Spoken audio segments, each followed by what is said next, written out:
This country is in a revolution. They're sick and tired of what they're getting, and I happen to be lucky enough to be part of it.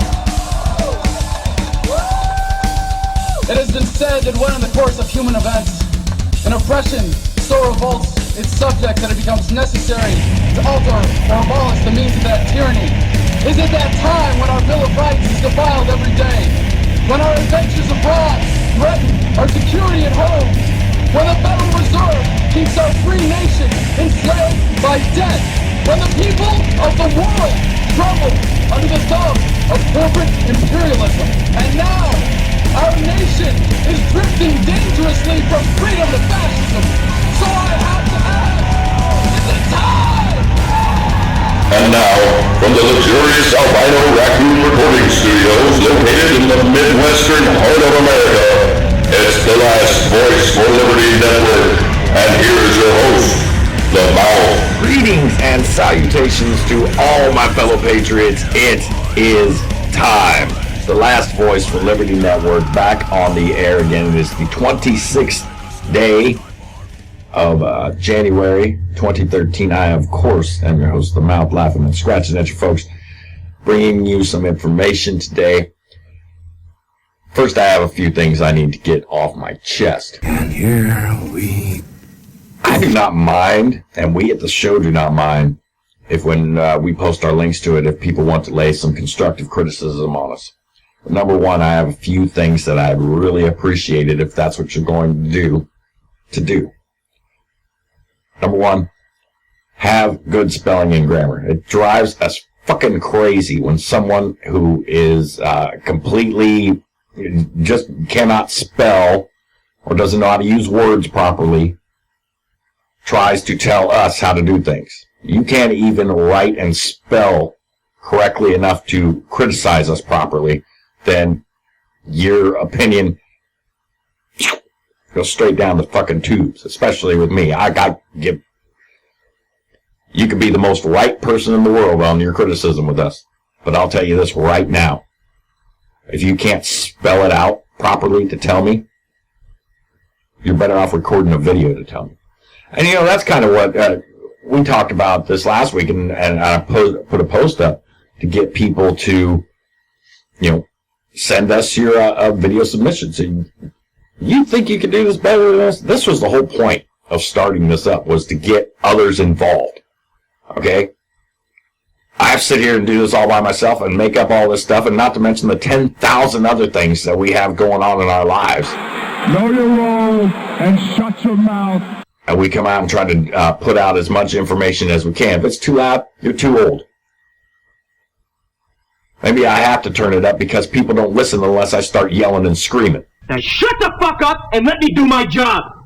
Maybe if you listen past the intro, everybody gets it. That's what I hear every damn time. The intro. I couldn't make it past the first minute. That was too loud. You know the intro only lasts a minute, right? You understand this? Our show theme and our introduction into the show that we do every week, every day, every time we record, every show that we put up, it's the same. We're going to keep it that way. Because it gets your attention, it's loud, maybe it's annoying, but listen to it. And then if you get past the first minute, or you could be so enthralled or empowered as to turn the volume down on your speakers. You're a smart motherfucker, that's right. Then you can listen at your own volume. This is what freedom is all about, folks. You guys are complaining to me about how loud. Yo, you better back off. I'm getting a little pissy. I'm getting complaints about how loud we are on this show and how loud I get. You ought to be ashamed of yourself. You guys have all the power in the world to adjust as to how loud you get to hear the Mouth and the Last Voice of Liberty. You have the power to turn the volume down.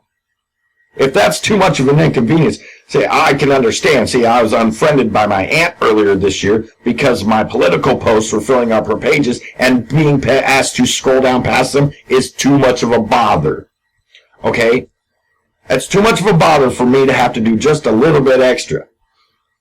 And apparently that's the culture we're living in around here. Is it's too much of a bother for me to have to do anything extra. You need to adjust what you're doing for me. Well, to those people, I say, piss off. Yeah! Okay?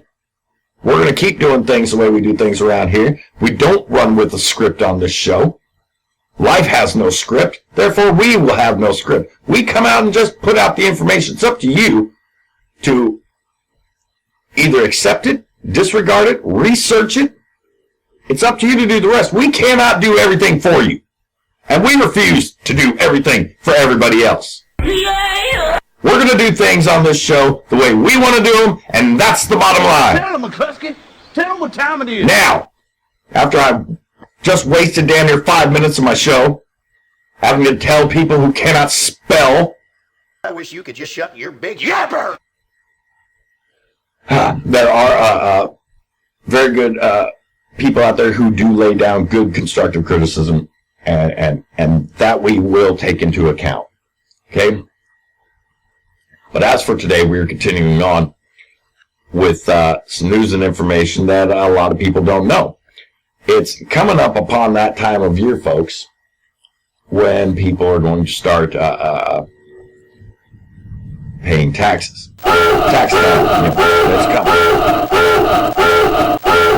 The income tax in this country has a rather sordid history, and not a lot of people know about it.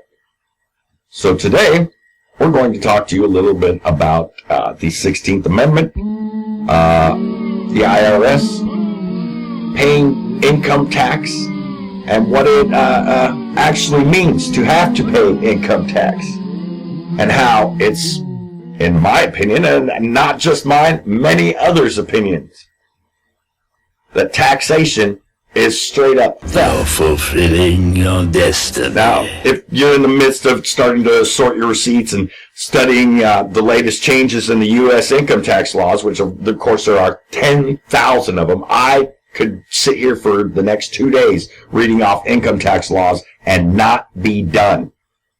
Okay? Freaking retarded. One has to suddenly start to wonder, anyone who's capable of critical thinking has to wonder, what is the origin of this annual ritual? Why do we pay taxes? The origin of the income tax on individuals is generally cited as the passage of the 16th Amendment. Now, the 16th Amendment, pull over our pocket constitution. The 16th Amendment says that Congress shall have the power to lay and collect taxes on incomes from whatever source derived, without apportionment among the several states and without regard to any census or enumeration. Now, this, of course, modified Article 1, Section 9 of the Constitution, where it specifically states that no capitation or other direct tax shall be laid by Congress. Okay? That's your 16th Amendment. Now, this passed by Congress on July 2nd, 1909, and was ratified February 3rd, 1913. However, its history actually goes back even further. Now, during the Civil War, Congress passed the Revenue Act of 1861, which included a tax on personal incomes to help pay war expenses. Okay? Now, the tax was repealed 10 years later.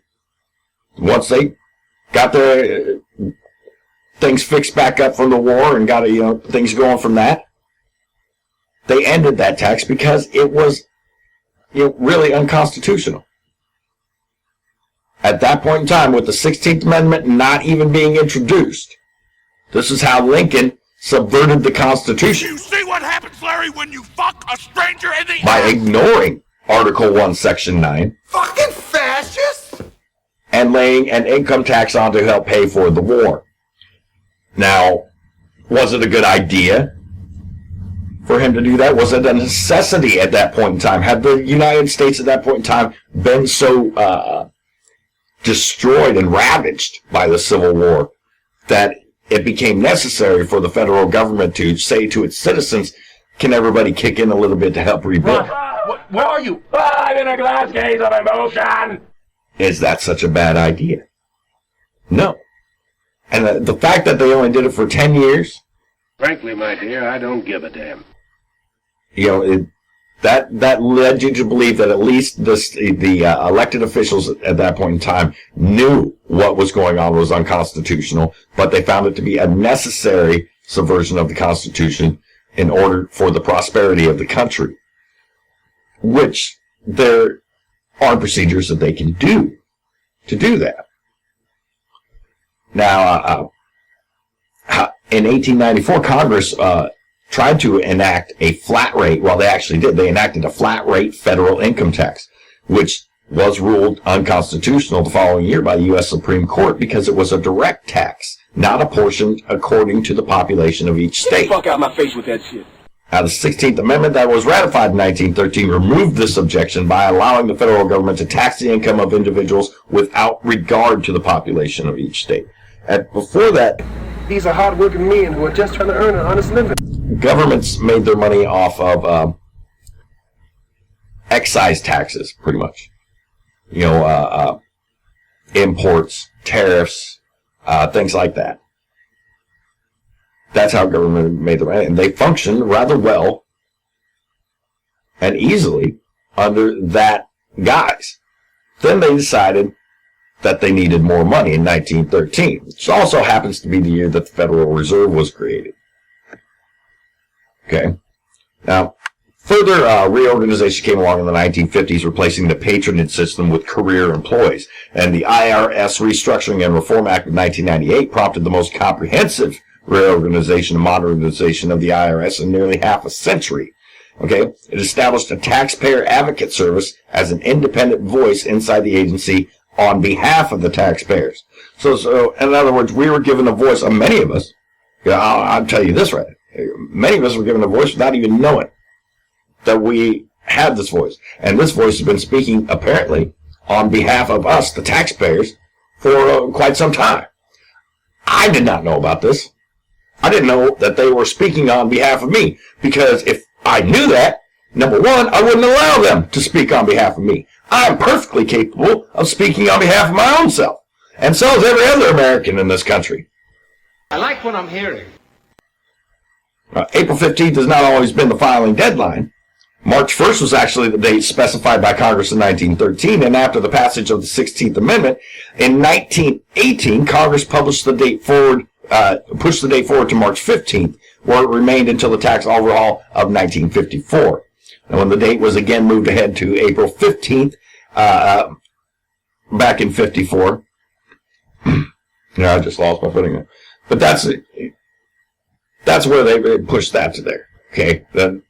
The roots of the IRS scheme, as we said, go all the way back to the Civil War with the Internal Revenue Act. And in 1913, Wyoming actually was the last one to ratify the 16th Amendment, providing the three-quarter majority of states necessary to amend the Constitution. The 16th Amendment actually gave Congress the authority to enact an income tax. That same year, the first Form 1040 appeared after Congress levied a 1% tax on net personal incomes above $3,000 with a 6% surtax on incomes of more than $500,000. So obviously the rich were already getting taxed more at that point in time as well. And if you can go and research how the long list of tax rates goes up and down and up and down. It's way too much and literally too involving to be covering it right here. Okay, but you can go to the IRS website and actually download the original Form 1040s and things like that. In 1918, during World War I, the top rate of income tax rose to 77%. 77% of people's incomes in 1918. You got to think, how much were people getting paid in 1918? Take 77% of that. I wonder why the country went into a recession and a depression. This rose to 77% according to the IRS website to help finance the war effort. It dropped sharply in the post-war years down to 24% in 1929 and rose again during the Depression. During World War II, Congress introduced payroll withholding and quarterly tax payments. That's all for nothing if you don't have freedom. Just wanted to say it. this is where they've all brought this from. And to give you a few historical highlights of the IRS, or when these things actually started happening, President Lincoln in 1862 signed into law a revenue-raising measure that we've talked about before to help pay for the Civil War expenses. The measure actually created a Commissioner of Internal Revenue and the nation's first income tax. It levied a 3% tax on incomes between $600 and $10,000 and a 5% tax on incomes of more than $10,000. You gotta think this is 1862. You got $10,000, you're a rich son of a bitch. 1867, heeding the public opposition to the income tax, Congress cut the tax rate, and from 1868 until 1913, 90% of all the revenue came from taxes on, liquor, beer, wine, and tobacco. In 1872, they repealed it, and in 1894, the Wilson Tariff Act revived the income tax, and an income tax division within the Bureau of Internal Revenue was actually created. The Supreme Court in the next year ruled that the new income tax was unconstitutional on the grounds that it was a direct tax and not apportioned among the states on the basis of population. The income tax division was at that point in time disbanded, as the IRS website claims. Obviously it wasn't, because it carried on wasn't even 10 years later. In 1909, President Taft recommended Congress propose a constitutional amendment. It was President Taft who wanted to amend the Constitution that would give the government the power to tax incomes without apportioning the burden among states in line with the population. Congress also levied a 1% tax on net corporate incomes of more than $5,000. In 1913, as the threat of war loomed, Wyoming, becoming the 36th and last state, needed to ratify the 16th Amendment. The amendment stated that Congress shall have the power to lay and collect taxes on incomes from whatever source derived, without apportionment among the several states, and without regard to any census or enumeration. It means it didn't matter how many people you had in your state, your tax rate was going to be the same as everybody else's. It's federal kick-in, because we want to go to war. You're a hot dog. You were starving. Would you eat yourself? The Revenue Act of 1918 raised even greater sums for the World War I effort. It codified all existing laws and imposed a progressive income tax rate structure of up to 77%. The states ratified the 18th Amendment, barring the manufacture, sale, or transport of intoxicating beverages in 1919. That was prohibition, folks. Congress passed the Volstead Act, which gave the Commissioner of Internal Revenue the primary responsibility for enforcement of prohibition. Now, 11 years later, the Department of Justice assumed primary prohibition enforcement duties. The IRS, in 1931, the IRS Intelligence Unit used an undercover agent to gather evidence against Al Capone. Al Capone was convicted of tax evasion and sentenced to 11 years. That did a whole lot of good. When they repealed prohibition in 1933, the IRS again assumed responsibility for alcohol taxation the following year and for administrating the National Firearms Act. Later, tobacco tax enforcement was added. So this is how the government has been using the IRS to enforce whatever tyrannical laws they like to do. Why do you think we want to get rid of the IRS? Why do you think so many people hate the IRS? We're going to skip forward to 1942 with the Revenue Act of 1942, hailed by President Roosevelt as the greatest tax bill in American history, passed Congress. Of course it did. King Roosevelt was there forever. It increased the taxes and the number of Americans subject to the income tax. And it also created deductions for medical and investment expenses. In 1943, Congress passed the Current Tax Payment Act, which requires employers to withhold taxes from employees' wages and remit them quarterly. In 1944, Congress passed the Individual Income Tax Act, which created the standard deductions on what are now the Form 1040s. In 1952, President Truman proposed his reorganization plan number 1, which replaced the patronage system at the IRS with the career civil service system. It also decentralized service to taxpayers and sought to restore public confidence in the agency. People have been against the government taxing them forever. We came to this country to not be taxed. Because we were being taxed, we fled England. Folks, we're going to take a quick break. When we come back, I'm going to tell you exactly why taxation is theft. Right here on The Last Voice for Liberty Network.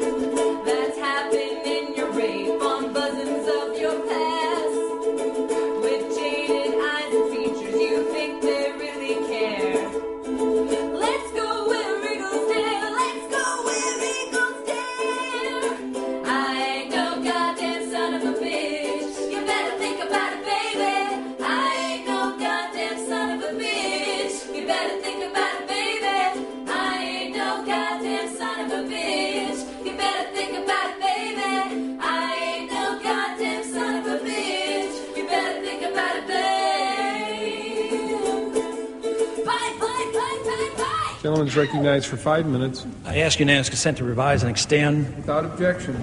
I rise in support of this amendment, and I thank the gentleman from Vermont for bringing this amendment to the floor. I would like to clarify one thing about the original intent of the Exchange Stabilization Fund.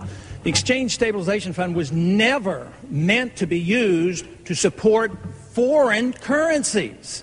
It should not be so casually accepted that that is a proper function of the Exchange Stabilization Fund.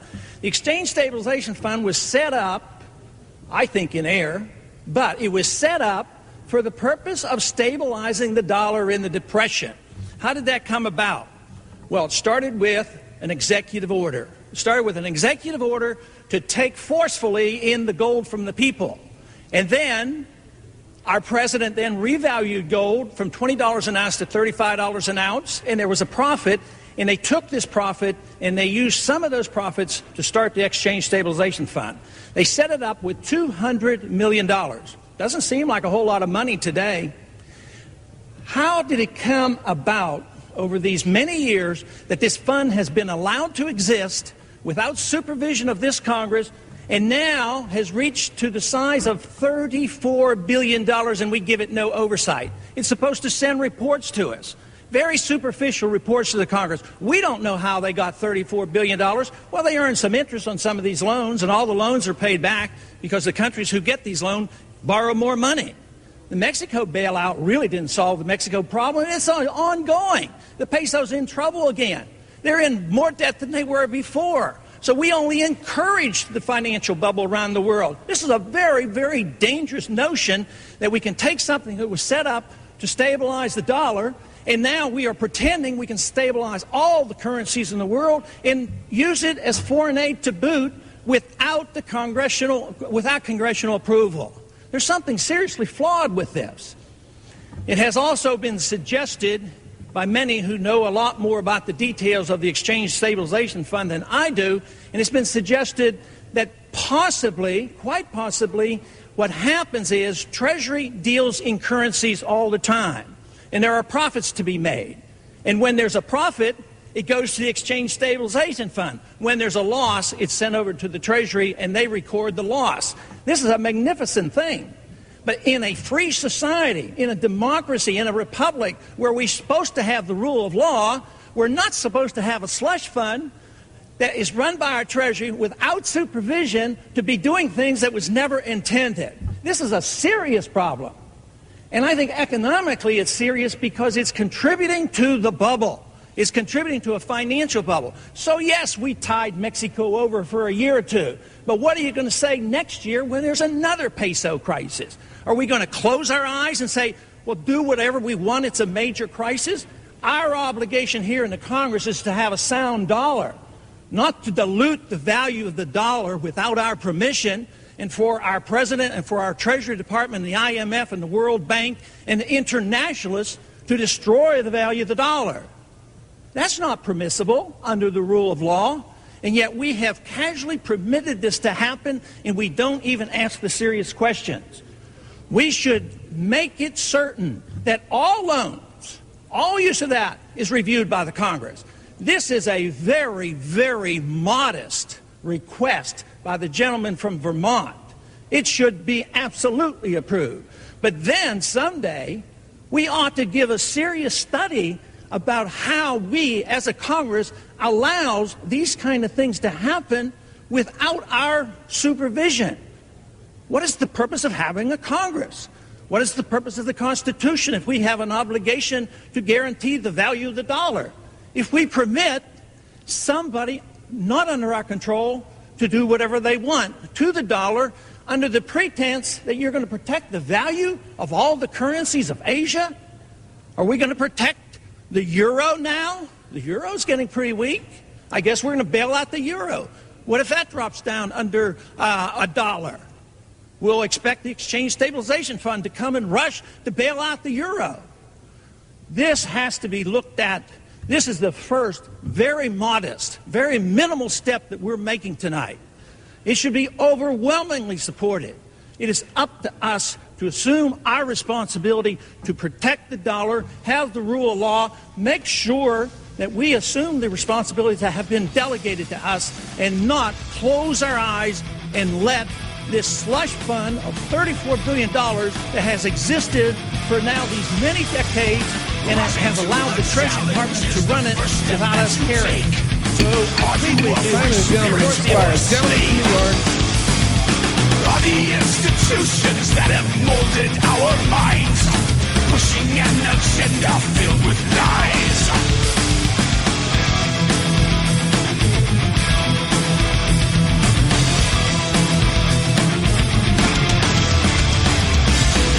Ever ask yourself why things never change? The rhetoric they speak is all the same. The men behind the curtain and the illusion they create pull the puppet strings and seal our fate. Watch yourself around me, trying to live free, pushed too far. And welcome back, folks, to the Last Voice for Liberty Network. I am your host, Mount, and we're talking about the IRS and taxation today. And we'll get to a little story here, a little bit of information as what you need to know. Taxation, folks, by the federal government is theft. And the thing about tyrants and tyranny and those who garner and gain power is the more power they get, the more they need. And they will continue to take that power by any means necessary, regardless of what the rules are. Because as we elect them to make the rules, they will make the rules that they want. That will affect us in a negative way, but enhances them in a positive way. And that's the thing about, that's why I believe that we need these term limits, and we need to stop paying these guys for life. Or this crap. It's our tax money, and the more tax laws and the higher the tax rates go, it's our money that's pampering them forever. Our senators, congressmen get paid their salary for life. $250,000 a year for life. Why? I can't put my hand on it. You're obviously confused and aroused. You better cross the line. Taxation, folks, is theft. That's the bottom line. That's all. It's stealing from you. It's putting a gun to your head and saying you are paying or else we're putting you in jail. What's the moral justification for taxation? Do they have one at all? What gives the government the right to collect taxes by force, whether force of law or force of arms? Which in the end, amount to the same thing. The coerced collection of taxes is allegedly justified by 4 arguments, all of which are demonstrably false. They're horrible. The majority rules argument. And the majority in a society has the right to impose its will on the minority, either absolutely or within limits prescribed by a constitution. No. That makes it a constitutional democracy, which this country is not. This country is a constitutional republic. And in a republic, the will of the individual, the rights of the individual is what's important.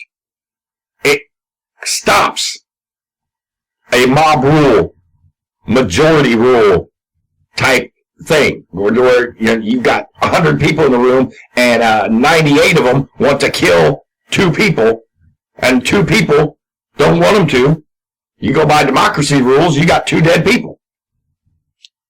Go by republic rules, the Constitution protects those 2 people from being killed by the other 98. I am the smartest man alive! It has been said that a democracy is where 2 wolves and a sheep vote on what or who, in this case, is for dinner. The moral to be understood from this is that a vote by the wolfish majority to have the sheepish minority for dinner does not justify violating the rights of the sheep to life, liberty, and property. By the same reasoning, just because a majority votes to put those who don't voluntarily pay taxes in jail doesn't make it morally right. The majority rules argument is based on the false premise that what just one of your neighbors would not have the right to do, appropriate your property using unjustified coercive force, society as a whole, who are just the aggregation of all your neighbors, somehow magically is morally justified in doing this. Were this so, what principle would limit it to just taxes or just those things allowed by a constitution? Where did society get the authority to use a constitution to give its agent, the government, the powers that none of the individuals in society possess by themselves or as single individuals? You know, if your neighbor doesn't have the right to force you to be a slave, could it be that 2 of your neighbors have this right? If not 2, then what about 1,000, 10,000, 100,000, 250 million? Everyone living on the same continent. What gives a group, or a society, or its agent, a government, any right at all to act that an individual member of the group would not have? You know, rights are not additive, folks. 2 people who form a group have no more rights than either one has separately. The rights of any group, even society as a whole, are simply the union of rights of all the individuals in the group. It's therefore necessary it therefore necessarily follows that a group cannot have any rights that any individual member of the group does not also have. So if your neighbor has no just right to simply take from you whatever he or she wants, then neither do any group of neighbors, or even the entire society. The conclusion is absolutely inescapable, folks. You don't owe taxes merely because one or more of your neighbors say you do. I don't have the right to come up and take your property without your consent. Therefore, no group of people has the right to take my property without my consent, no matter how many people are in this group or how many of them vote in that favor. That is what a constitutional republic means. You sick little monkey! Everybody runs around going, oh, this is a democracy, this is a democracy. You don't even know what a democracy is! Silent feline beast! Second argument about this is the debt for services rendered and benefits received argument. I hate this. Government provides benefits and services. The recipients of said benefits and services owe the government something of value in exchange. Furthermore, society is entitled to a payback from or return on its investment in each member of the society and return on its investment in the infrastructure of society, payable as dividends from the earnings of the individuals who live and benefit from society and its infrastructure. This argument is flawed in several ways, folks. First, it falsely assumes that a valid debt created whenever someone receives either direct or collateral benefits as a result of action voluntarily performed by someone else, even when the person receiving the benefits didn't consent to the creation of debt, and even when the person performing the actions was largely motivated to perform those actions in his own self-interest and for his own benefit. Secondly, it falsely assumes that every taxpayer was a willing participant in a commercial transaction, where he agreed to pay a freely negotiated price for some service or benefit. Thirdly, it also falsely assumes that the amount of tax a taxpayer is assessed is reasonably proportionate to the market value of the services or benefits that he received.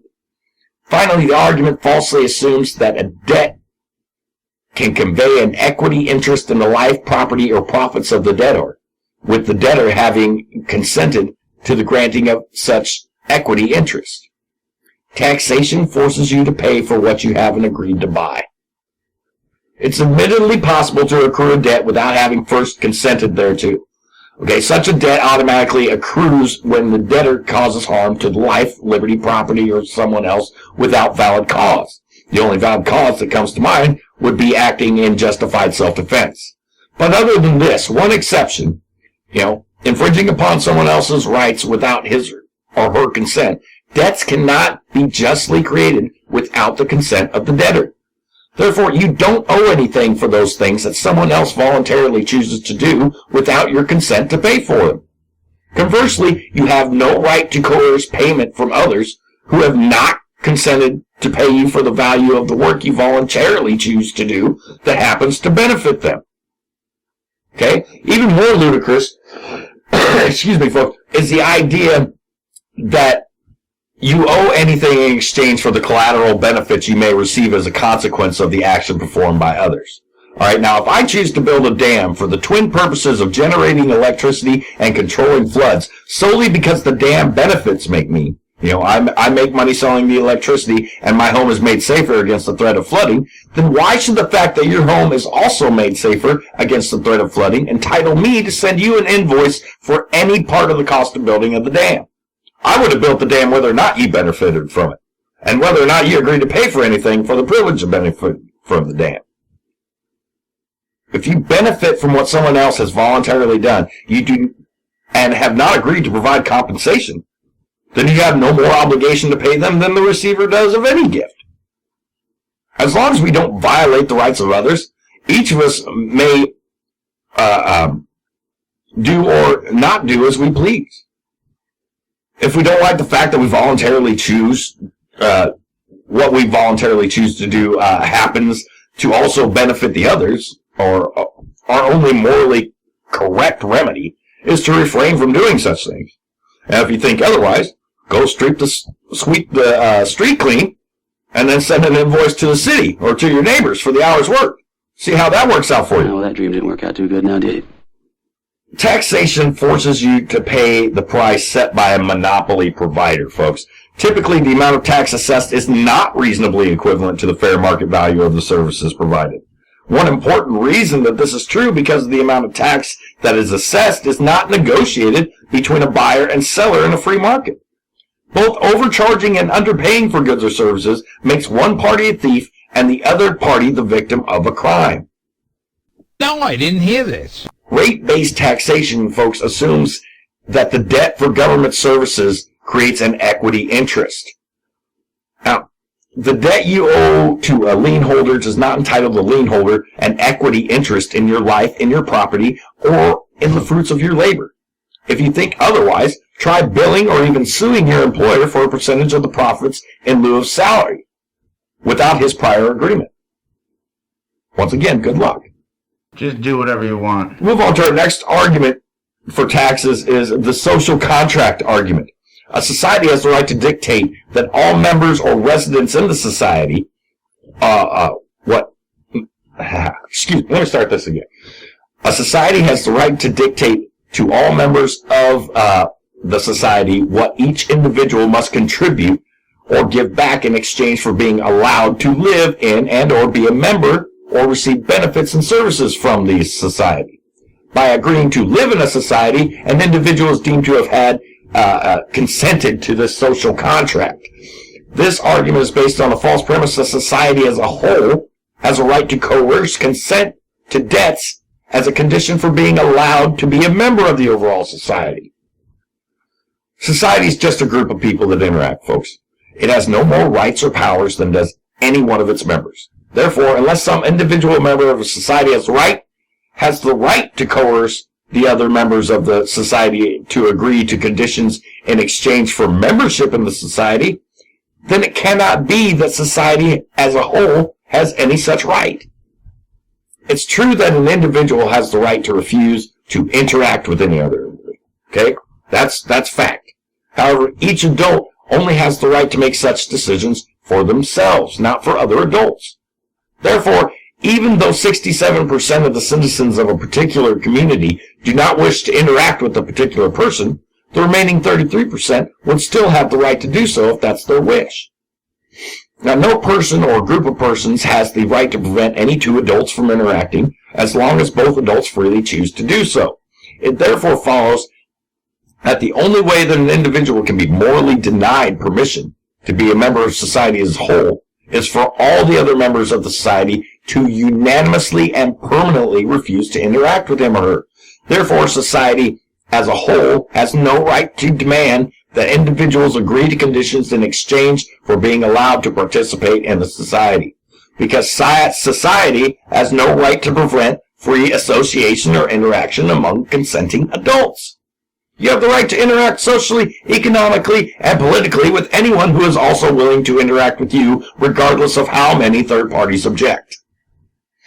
In fact, the only way that someone could be expelled from society would be to violate the rights of the one expelled. Society would have to kill the person and or steal his property and or forbid him the right to live on his property and or interdict his right to contract with others for a place to live and or to produce income and or violate his right to travel. No one has the right to deny anyone the right to live, to own property, to travel, to engage in commercial transactions with others who are willing, or to do anything whatsoever as long as no one else's rights are being violated. Therefore, society has no right to do any of these things. And so therefore, it has no right to threaten to do them unless individuals agree to be taxed. Such a proposition is extortion. That's a fancy word for theft, folks. You're a smart motherfucker, that's right. You have inalienable rights because you're a person, not because you agree to pay taxes. To make the free exercise of your rights contingent on the payment of taxes converts inalienable human rights into privileges that must be purchased. That way, that direction, that road leads to slavery, folks. Society is an epiphenomenon, that emerges from actions and interactions of the individuals of which it's composed. Society is thus a creation and a manifestation of its members, who are therefore its rightful masters. To pose it instead that society rightfully owns and controls the individuals who are its members wrongfully makes each individual a slave to the group. Others do not own you just because you interact with them. Neither do you own others because they interact with you. Therefore, society does not own you because you live in it. It must also be noted, folks, that the so-called social contract is not properly a contract at all. Okay? At no time are individuals ever told what the conditions of the social contract to which they must agree. At no time are individuals ever asked to formally agree to terms of this alleged contract. I have never agreed to any such contract, and I strongly doubt anyone who ever hears this has done so either. The alleged social contract is therefore nothing more than a fictitious blank check drawn on the life, liberty, and property of the enslaved population that those in power can cash in any amount that suits them at any time. Time again and again and again. I think you fuck. The last argument for taxation that we're going to cover today, folks, is the moral debt to those in need argument.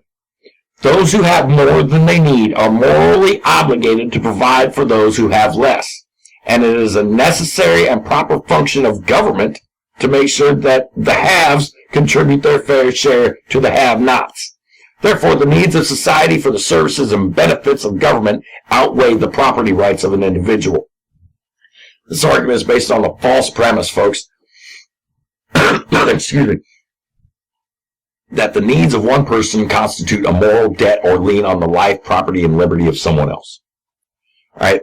This is a widespread but very dangerous fallacy, all right? No such principle can be morally justified because it inevitably leads to the logical contradictions that destroy individual life, liberty, and the pursuit of happiness. It is maliciously inimical to the very foundations of freedom. Obviously, I give as much as I can, to charity or to taxes, and then I become the needy person, and then can rightfully demand help from others.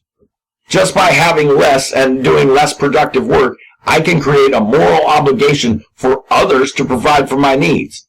As a result, those of you willing to work become the slaves of those of us willing to leech off the efforts of others. But the resulting negative feedback loop must eventually lead to social, moral, and economic decay. That's it. What happens? And it's what's happening in our country right now. To make each individual responsible for meeting the needs of others would have the following consequences, folks. The individual would become a slave to all those with greater need. The principle of moral risk would result in many people failing to act responsibly with respect to their own welfare and best interests. And the haves would use the fact that they are coerced in supporting the have-nots to impose laws and regulations restricting everyone's freedom on the ground that social welfare paid for coercive tax collection gives the taxpayers a legitimate stake in preventing citizens from making poor life choices. Does this not sound like what's going on? Down this path lies tyranny. We should know that because it's in here. Fundamentally, folks, neither my needs or someone else's needs justify coerced taking from others. Alright?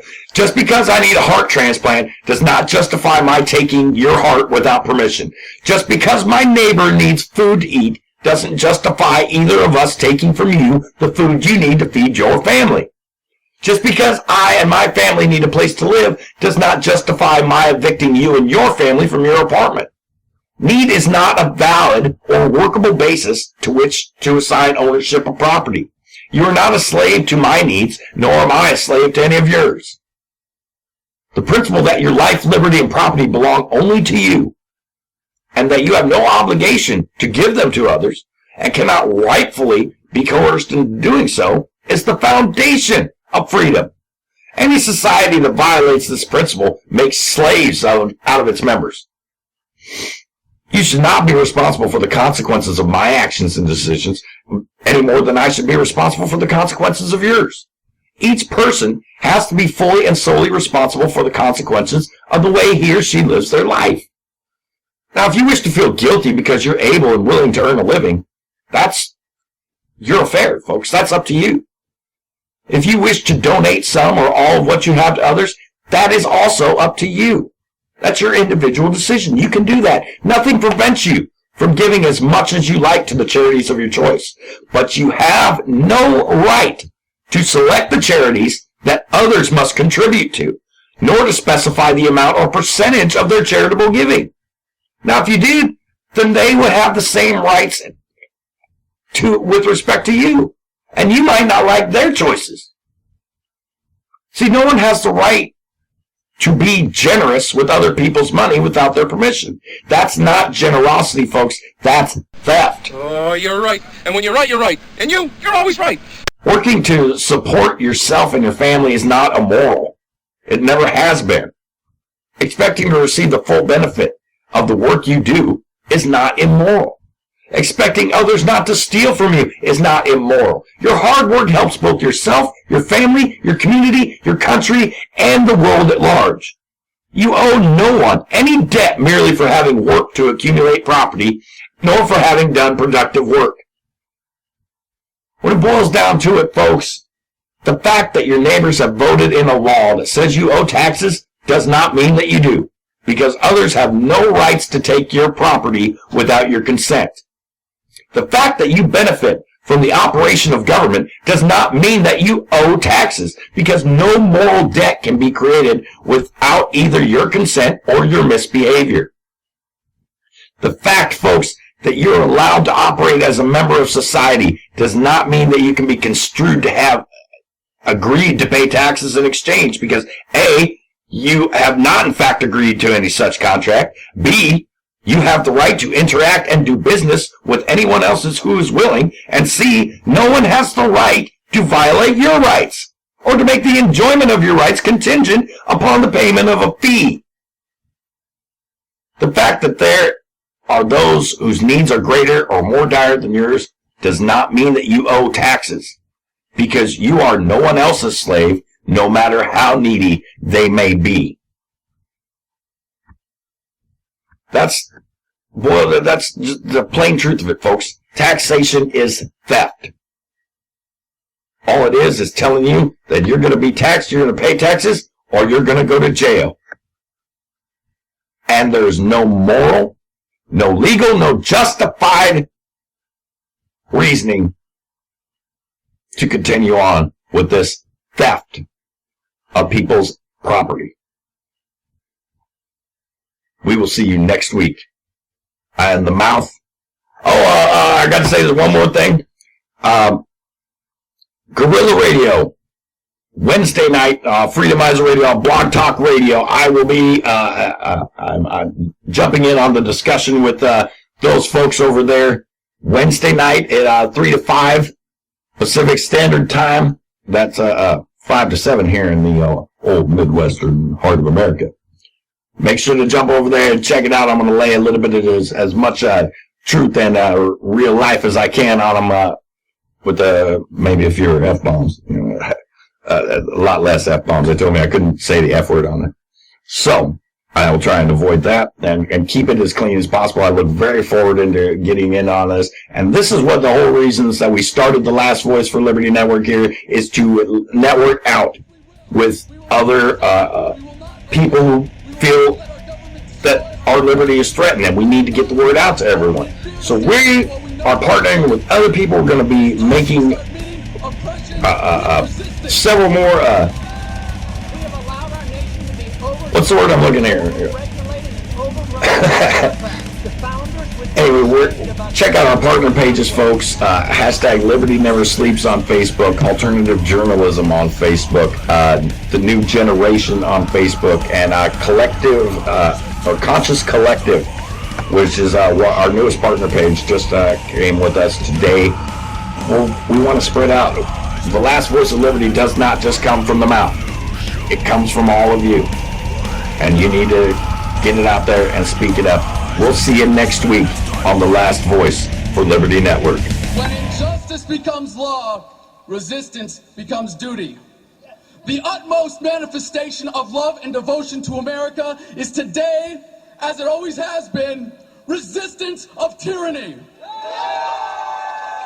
Justice Department reportedly weighing whether to charge at least one bank over growing interest rate fixing scandal. You may know bank giant Barclays has already paid nearly $500 million in fines for illegally manipulating the rates that banks charge each other to borrow money.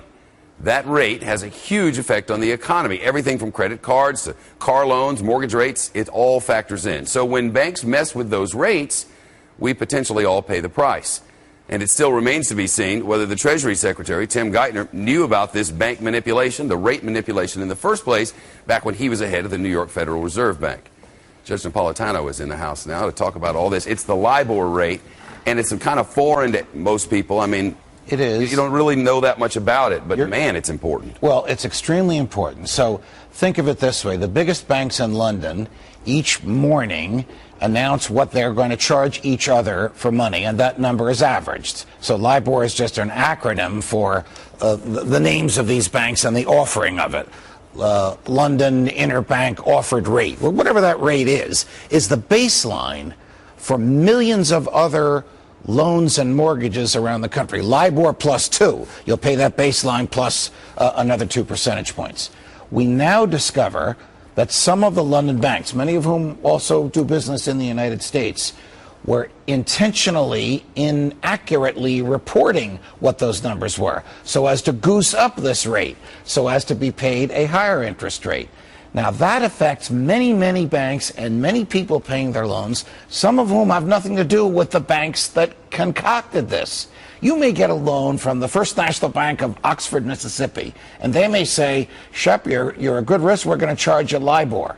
Your rate went up because of these shenanigans in London, even though your bank in Oxford had nothing to do with it. Your bank overcharged you in my hypothetical, and you overpaid.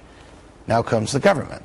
The government decides to prosecute criminally, to sue civilly, and to administer, to regulate administratively. And they collect hundreds of millions in fees and fines from the banks. Question, where does that money go? To the government, not to the innocent lenders who overpaid because LIBOR was inaccurately calculated. Well, now I'd be very curious to know who knew what when, especially when the government is making money off this. And it sounds like a tax on us all. Well, what's very serious, and you mentioned it a few moments ago at the end of the intro here, is the present Secretary of the Treasury, Timothy Geithner, was the president of the New York Federal Reserve at the time that this was going on. Did he know about it? Did he look the other way? Did the New York Federal Reserve have any liability here? We'll see how deep the Obama Justice Department wants to dig as it investigates this one. Well, there's been a lot written already, and it sounds like, strangely, a lot of people knew this was going on. Shep, you're talking about millions of loans and trillions of dollars. This may very well be one of the largest instances of bank-orchestrated fraud in the history of the world. Wow, the banks are committing fraud against the people. It's hard to imagine. Who would have heard of such a thing? I never would have thought that possible. We'll see where it goes. Thank you.